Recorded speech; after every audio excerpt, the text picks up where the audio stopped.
आप देख रहे हैं वीआईपी न्यूज। मैं हूं आपके साथ शुभांगी ठाकुर। बढ़ते हैं खबरों की ओर।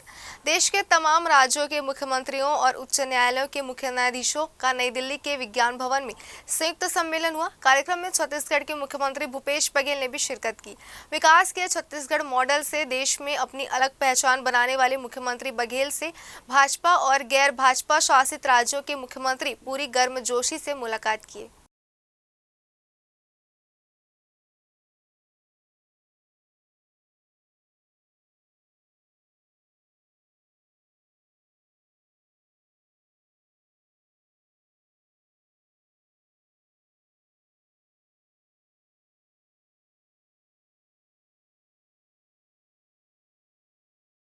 रायपुर के राजीव भवन में आज नगरीय प्रशासन मंत्री शिवकुमार डहरिया ने प्रेस वार्ता कर बीजेपी पर कई गंभीर आरोप लगाए हैं। उन्होंने नेता प्रतिपक्ष धर्मलाल कौशिक की तरफ से झीरम घाटी हत्याकांड में याचिका लगाने को लेकर बीजेपी और नेता प्रतिपक्ष समेत पूर्व सीएम को जमकर घेरा। उन्होंने कहा कि नेता प्रतिपक्ष न्यायिक जांच आयोग की जांच को रोकने का प्रयास कर रही है। तत्कालीन भाजपा सरकार और उनके मुख्यमंत्री इस हत्याकांड में सम्मिलित दिख रहे हैं, इसलिए बीजेपी लगातार प्रयास कर रही है कि किसी भी तरह से न्यायिक जांच को रोका जाए। सवाल उठ रहा है, खड़ा हो रहा है माननीय नेता प्रतिपक्ष के इस याचिका के बाद। उस संबंध में माननीय मंत्री जी आप सबके समक्ष भारतीय जनता पार्टी झीरम घाटी कांड होने के बाद जानबूझकर तथ्यों को छिपाने को और जांच नहीं करने का हमेशा इनका उद्देश्य रहा है। निश्चित रूप से आप जानते हैं सीबीआई की जांच नहीं होने दे रहे थे, एनआई की जांच को रोक दिया था, एसआईटी की जांच नहीं होने देना चाह रहे थे आदरणीय रमन सिंह जी और उनकी सरकार। अब हमारे नेता प्रतिपक्ष आदरणीय धर्मलाल कौशिक जी जो न्यायिक जांच आयोग सरकार ने गठित की है उसके बारे में न्यायालय में जाके जांच को रोकना चाह रहे हैं। आखिर भारतीय जनता पार्टी इसके जांच को रोकना क्यों चाहती है? क्या किन लोगों की इनमें संलिप्तता है? क्या भारतीय जनता पार्टी के लोगों की संलिप्तता है? भाई न्यायिक जांच आयोग बना इसलिए कि तथ्यों को सामने आना चाहिए और ये किसी भी तथ्य को सामने आने देना नहीं चाहते। इनके नेता रमन सिंह जी के राज में इस तरह की घटना हुई जो हमारे कांग्रेस का एक पूरी पीढ़ी समाप्त हो गई। छत्तीसगढ़ सरकार द्वारा शुरू किए स्वामी आत्मानंद उत्कृष्ट इंग्लिश मीडियम स्कूल में प्रवेश के लिए लोगों का जबरदस्त रुझान देखकर मुख्यमंत्री भूपेश बघेल ने राज्य में शैक्षणिक सत्र 2022 से 50 नए स्वामी आत्मानंद उत्कृष्ट इंग्लिश मीडियम स्कूल खोलने का निर्णय लिया है। मुख्यमंत्री ने ट्वीट कर इस संबंध में घोषणा की है। उन्होंने अपने ट्वीट में लिखा है कि आगे भी जितनी जरूरत होगी उतने स्कूल तैयार होते रहेंगे। बच्चों की शिक्षा गुणवत्ता से कोई समझौता नहीं किया जाएगा। गौरतलब है कि छत्तीसगढ़ में मुख्यमंत्री भूपेश बघेल की पहल पर शुरू किए स्वामी आत्मानंद उत्कृष्ट इंग्लिश मीडियम स्कूल को लेकर जबरदस्त रुझान देखने को मिल रहा है। प्रदेश के 171 स्कूलों में से 126 स्कूलों के 34,652 सीटों के लिए तकरीबन 1.5 लाख आवेदन प्राप्त हुए हैं। अकेले रायपुर जिले में संचालित 9 सरकारी इंग्लिश मीडियम स्कूलों में पहली से 12वीं तक की कक्षा में प्रवेश के लिए 27,000 से ज्यादा आवेदन प्राप्त हो चुके हैं, जबकि रायपुर जिले में संचालित इन स्कूलों में कुल उपलब्ध सीटों की संख्या करीब 2000 है। इसी तरह राज्य भर में संचालित कुल 171 स्वामी आत्मानंद उत्कृष्ट इंग्लिश मीडियम स्कूल में एक सीट के पीछे कई गुना अधिक आवेदन मिल रहे हैं।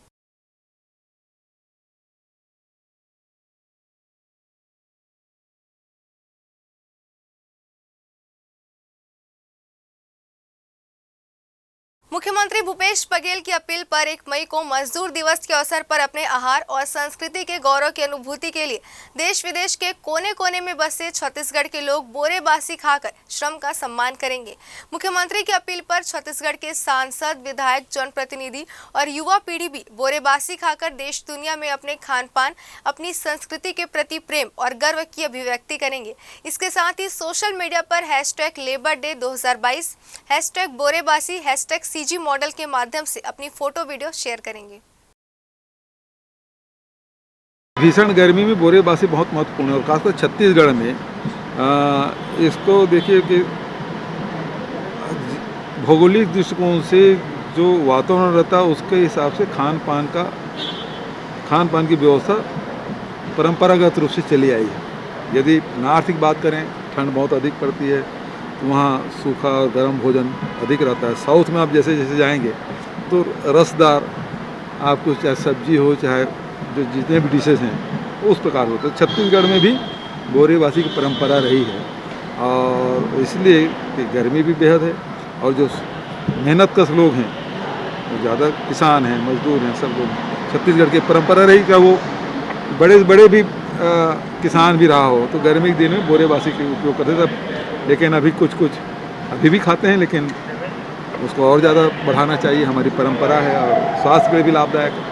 इन दिनों भीषण गर्मी का कहर है। वहीं सरगुजा की बात करें तो जिले में अप्रैल माह की अंतिम दिनों में पारा 40 डिग्री से लेकर 42 डिग्री हो गया है। इस भीषण गर्मी से सामान्य जीवन अस्त व्यस्त नजर आ रहा है। लोग घरों में ही रहना ज्यादा पसंद करते हैं। बाहर निकलने पर लोग ठंडा पानी, गन्ने का जूस और नारियल पानी जैसी चीजों का लाभ उठा रहे हैं। वहीं छोटे बच्चे, बुजुर्गों के लिए यह गर्मी बहुत ही असहनीय साबित हो रही है। बहरहाल हमने शहर के कुछ चिन्हित जगह पर लोगों की प्रतिक्रिया ली। आइए दिखाते हैं आपको कि इस भीषण गर्मी को लेकर लोगों की क्या प्रतिक्रिया है।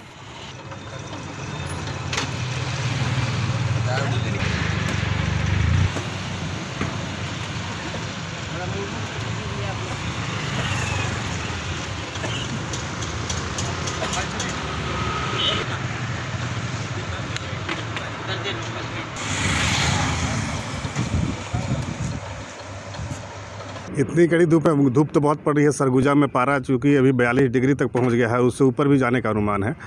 और दोपहर में तो आदमी को निकलना मुश्किल है, सारी सड़कें सूनी हो जाती है। बहुत मजबूरी के लिए आदमी बाहर निकलता है, लेकिन ऐसे समय में भी डॉक्टरी सलाह लेके हम लोग निकलते हैं बाहर।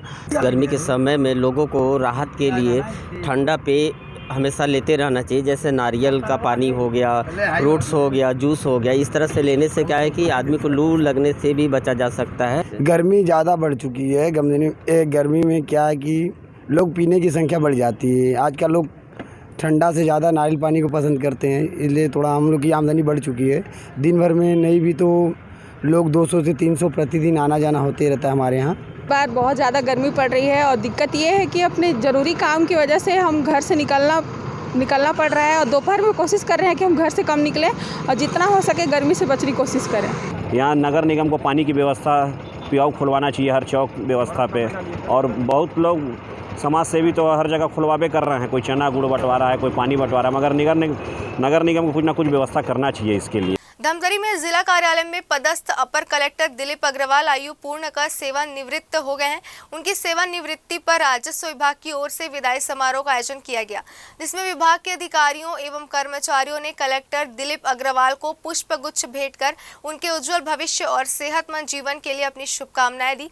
इस अवसर पर एसपी प्रशांत ठाकुर, एएसपी निवेदिता पाल, एडीएम ऋषिकेश तिवारी, नगर निगम आयुक्त मनीष मिश्रा, एसडीएम धमतरी विभोर अग्रवाल और एसडीएम डीसी बंजारे ने अपने विचार प्रकट किए।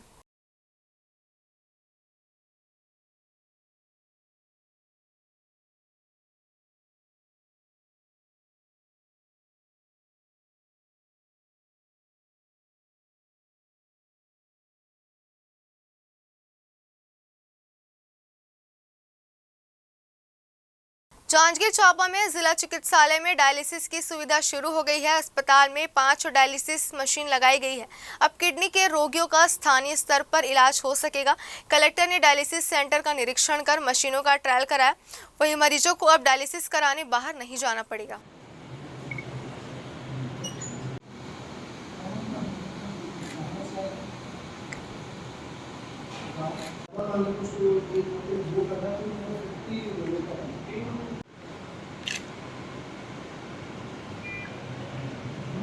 छत्तीसगढ़ का बिलासपुर शहर कहने को तो न्यायधानी है, लेकिन यहाँ इन दिनों तालिबानी हुकूमत जैसे दृश्य देखने को मिल रहे हैं। यहाँ चोरी की घटना को अंजाम देने वाले एक कथित आरोपी को पेट से उल्टा लटकाकर पीटा गया और बाद में इसका वीडियो भी वायरल कर दिया गया। इस पूरी घटना के सामने आने के बाद अब पुलिस प्रशासन पर सवालिया निशान खड़े हो रहे हैं। साथ ही शहर में लॉ एंड ऑर्डर की स्थिति को लेकर भी स्थिति चिंताजनक होती जा रही है। सूत्रों से मिली जानकारी के अनुसार यह घटना बिलासपुर के सीपत थाना क्षेत्र की है। हालांकि वीडियो वायरल होने के बाद हरकत में आई पुलिस ने इस मामले में 3 आरोपियों को गिरफ्तार कर लिया है। पकड़े गए युवकों ने भी अपना अपराध कबूल कर लिया है।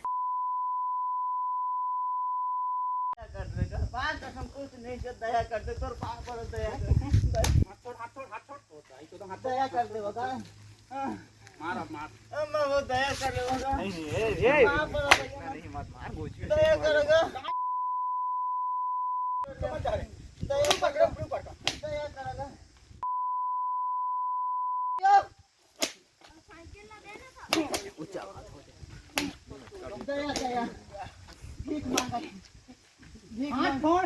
मांगा तुम गाड़ी लेके आओ नहीं तो भीख मांगा तुम भीख मांगा तुम भीख मांगा तुम भैया भीख मांगा तो रुक भीख मांगा तुम गाड़ी लेके आओ।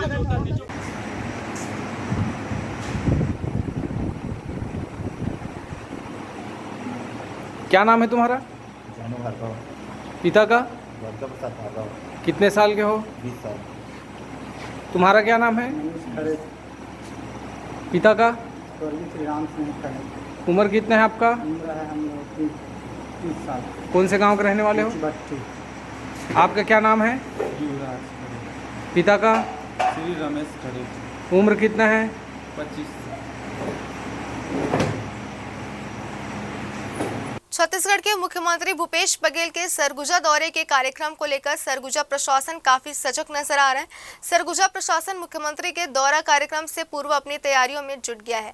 उनके द्वारा हर क्षेत्र में जाकर कार्यों एवं व्यवस्थाओं का मुआयना किया जा रहा है ताकि व्यवस्थाओं में कोई कमी ना रहे। इसी क्रम में सरगुजा के प्रभारी सचिव मनोज पिंगुआ, सरगुजा कलेक्टर संजीव कुमार झा और एसपी सरगुजा भावना गुप्ता अपने पूरे प्रशासनिक अमले के साथ सीतापुर क्षेत्र के दौरे पर है। सभी सीतापुर क्षेत्र के गांव एवं गौठानों का निरीक्षण करने के उपरांत सीतापुर थाने पहुंचे। सरगुजा एसपी भावना गुप्ता ने सीतापुर थाने का निरीक्षण करते हुए यहां की व्यवस्थाओं का जायजा लिया और वस्तु स्थिति को देखते हुए उनके द्वारा थाने को समुचित निर्देश दिए गए।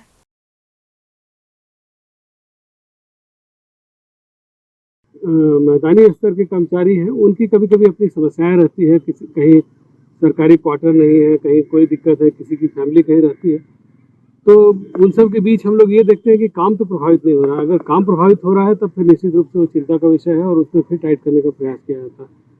अन्यथा बाकी जो सरकारी कर्मचारी है वो अगर किसी अन्य आवश्यक कार्य से, चाहे वो पारिवारिक हो या और किसी कार्य से, अगर कोई कहीं बीच बीच में इधर उधर जाता है तो उसमें हमारे लिए सिर्फ इतना देखने का है कि काम वो ठीक से कर रहे हैं। बेमेतरा विद्युत संविदा कर्मचारियों ने जिला मुख्यालय का घेराव करते हुए धरना प्रदर्शन किया।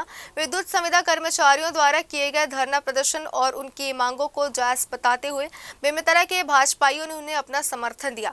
वहीं नगर के घड़ी चौक से पैदल रैली निकालते हुए कलेक्ट्रेट पहुंचकर मुख्यमंत्री के नाम नायब तहसीलदार रोशन साहू को ज्ञापन भी सौंपा। उन्होंने बताया कि नियमितीकरण और अनुकंपा नियुक्ति और मृतक के परिजनों के उचित मुआवजे राशि की मांग को लेकर 10 मार्च से आज तक हम लोग धरना प्रदर्शन कर रहे हैं। साथ ही मुख्यमंत्री से 15 मिनट का समय मांग रहे हैं ताकि अपनी समस्या उनसे व्यक्त कर सकें, लेकिन मुख्यमंत्री के पास हमारी समस्याओं को सुनने का वक्त नहीं है। सर, हम लोग पिछले जो है 10 मार्च से रायपुर में धरना प्रदर्शन कर रहे हैं। अनिश्चितकालीन आंदोलन है हम लोग का। 2 सूत्री मांग है। पहला जो है हम लोग का नियमितीकरण का आदेश और दूसरा है कि जो 25-26 साथी हमारे विद्युत में काम करते हुए जो दुर्घटनाग्रस्त हो गए, जिनकी मृत्यु हो गई, उनके परिवार वालों को अनुकंपा नियुक्ति, ये 2 मांगों को लेकर के हम लोग पिछले जो है 10 मार्च से आंदोलन कर रहे थे।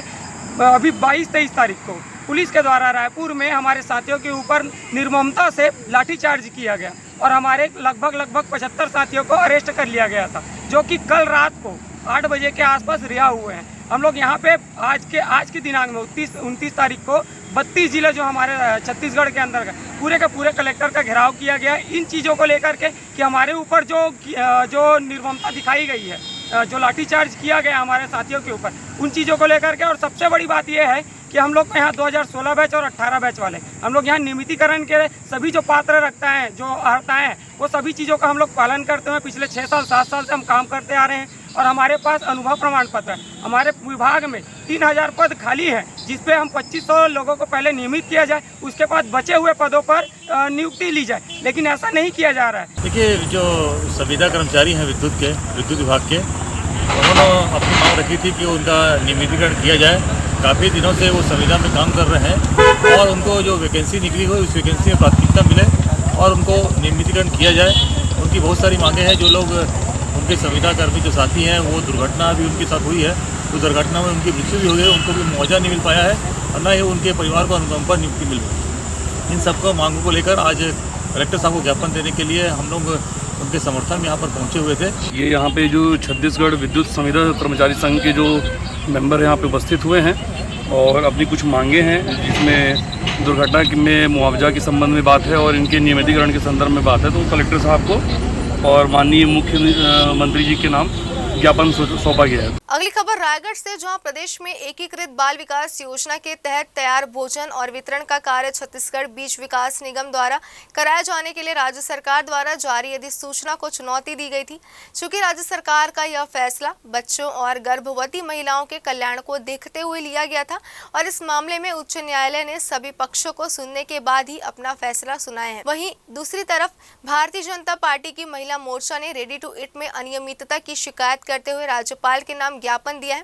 राज्य सरकार पर आरोप लगाते हुए भाजपा महिला मोर्चा ने रेडी टू ईट की अनियमितताओं को दूर करने की बात कही है।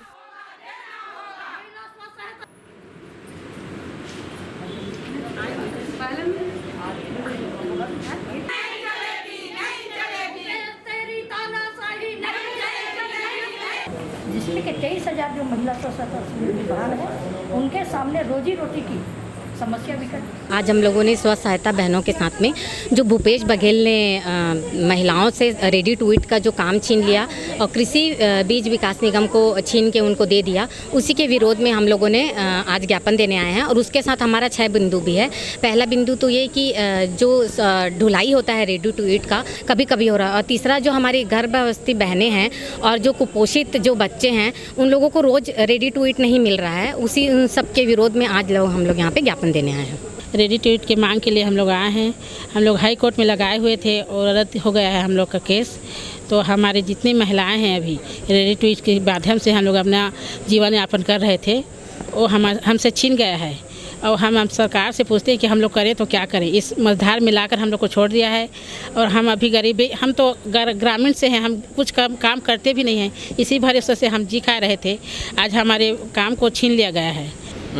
भाजपा महिला मोर्चा रायगढ़ द्वारा महामहिम राज्यपाल छत्तीसगढ़ शासन के द्वारा ज्ञापन दिए गए हैं रेडी टू ईट में अनियमितता के मन बाबत।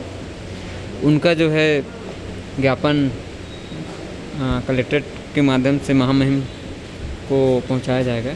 छत्तीसगढ़ वन कर्मचारियों के हड़ताल समाप्त होने के बाद अब छत्तीसगढ़ वन लिपिक वर्गीय कर्मचारी संघ अपनी 10 सूत्री मांगों को लेकर पिछले 4 दिनों से अनिश्चितकालीन हड़ताल पर बैठे हुए हैं। दरअसल अंबिकापुर के डीएफओ कार्यालय परिसर के समीप छत्तीसगढ़ वन लिपिक वर्गीय कर्मचारी संघ के बैनर तले जिले के करीब 50 लिपिक वर्गीय कर्मचारी 10 सूत्री मांगों को लेकर धरने पर बैठे हुए हैं, जिनमें प्रमुख मांग है कि अन्य विभागों की भांति वन विभाग में भी लिपिक कर्मचारियों को विभागीय परीक्षाओं का आयोजन हो, जिसमें एक लिपिक वर्गीय कर्मचारी भी राजपत्रित उच्च पदों पर पदस्थ हो सके। बहरहाल लिपिक वर्गीय कर्मचारियों के हड़ताल पर चले जाने से विभाग के काम ठप हो गए हैं। कार्यालयों में सन्नाटा पसरा हुआ है। हमारी मांगे कैसे जिला सरगुजा में कितने होंगे कर्मचारी आप लोगों के लिपिक? सरगुजा वन मंडल में हमारे छत्तीसगढ़ वन लिपिक वर्गीय कर्मचारी संघ के प्रांतीय निकाय के आह्वान पर वन विभाग के लिपिक संवर्ग के विभिन्न लंबित 10 सूत्रीय मांगों के परिप्रेक्ष्य में हमारा यह आंदोलन अनिश्चितकालीन दिनांक 27 अप्रैल 2022 से प्रारंभ हुआ है। इस आंदोलन का आज तीसरा दिन है। क्या सेटअप किया? विगत कई वर्षों से ये मांग शासन और विभागाध्यक्ष के सम्मुख रखा गया है, लेकिन आज तक इस विषय पर न उन्होंने विचार किया और न ही कोई आश्वासन दिया। रायगढ़ में विद्युत विभाग के संविदा कर्मियों ने 2 सूत्री मांगों को लेकर बीते दिन से अनिश्चितकालीन आंदोलन की शुरुआत की है। पहला, पावर कंपनी में कार्यरत समस्त विद्युत संविदा कर्मचारियों को लाइन परिचालक के रिक्त पदों पर नियमितीकरण कर पद को भरा जाए। इनका दूसरा मांग है कि पावर कंपनी में सेवा कार्य के दौरान समस्त शहीद विद्युत संविदा कर्मचारियों के परिजनों को रिक्त पदों पर नियमितीकरण पद को भरा जाए। इनकी दूसरी मांग है कि पावर कंपनी में सेवा कार्य के दौरान समस्त शहीद विद्युत संविदा कर्मचारियों के परिजनों को किसी के सदस्य को तत्काल अनुकंपा नियुक्ति दी जाए और उचित मुआवजा दिए जाने की मांग की है।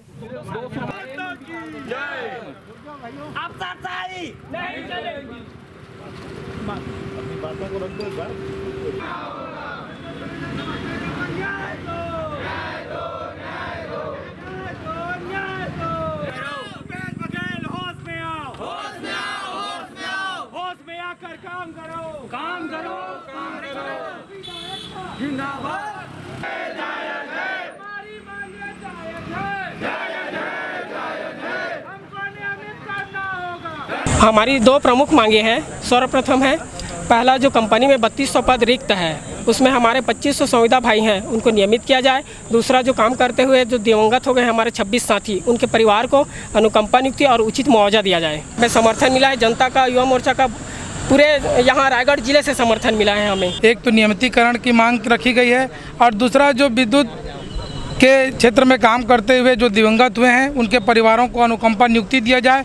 साथ ही जो दुर्घटना में घायल हुए हैं उनको भी कंपनसेशन प्राप्त हो, इसके लिए जायज़ मांग उन्होंने रखी है।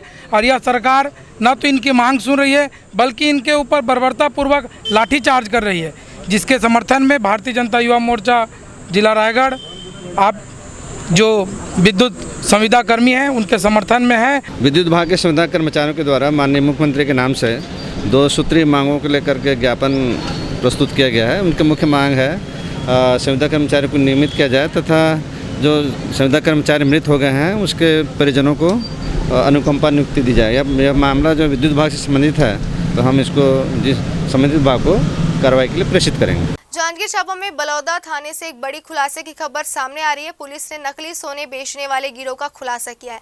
3 आरोपियों को पुलिस ने गिरफ्तार किया। आरोपियों के कब्जे से 10,000 नगद, 50 नग नकली सोने के सिक्के और 17 नग नकली सोने के टुकड़े जब्त किए गए। बता दें कि बलौदा थाना क्षेत्र में आरोपियों ने नकली सोने 3000 में बेचे थे।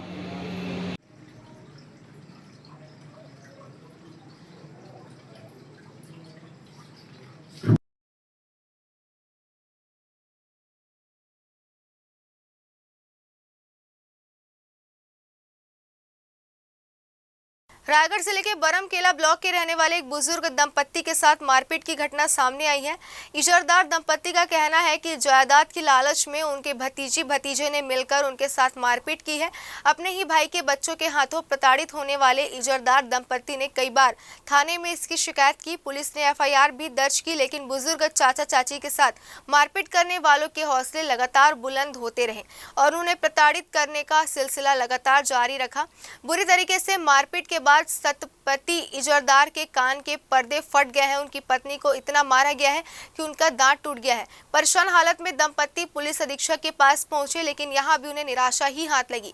कोई भी आला अधिकारी दफ्तर में नहीं था, जिसके बाद मायूस और हराश होकर बुजुर्ग पति पत्नी घर की ओर रवाना हो गए। जीने की इच्छा छोड़ चुके इजरदार दंपत्ति ने कहा कि यदि उनको इंसाफ नहीं मिलेगा तो दोनों पति पत्नी थाने में ही आत्मदाह कर लेंगे।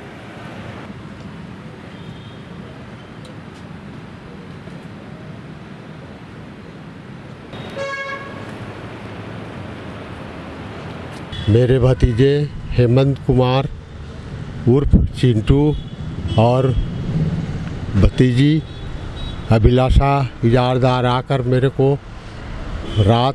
दिन में मैं सोया था दोपहर में, और मेरे को आके अचानक दरवाज़ा खोल के आके मेरा गला दबा के जान से मारने की कोशिश कर रहे थे ये लोग, और मेरा गला दबाकर जान लेना चाहते थे, क्योंकि उन लोगों को मेरी संपत्ति पर नज़र है और मेरे को जान से मार कर रास्ता से हटा देना चाहते हैं। इस बुलेटिन में फिलहाल इतना ही। बने रहिए VIP न्यूज़ के साथ। नमस्कार।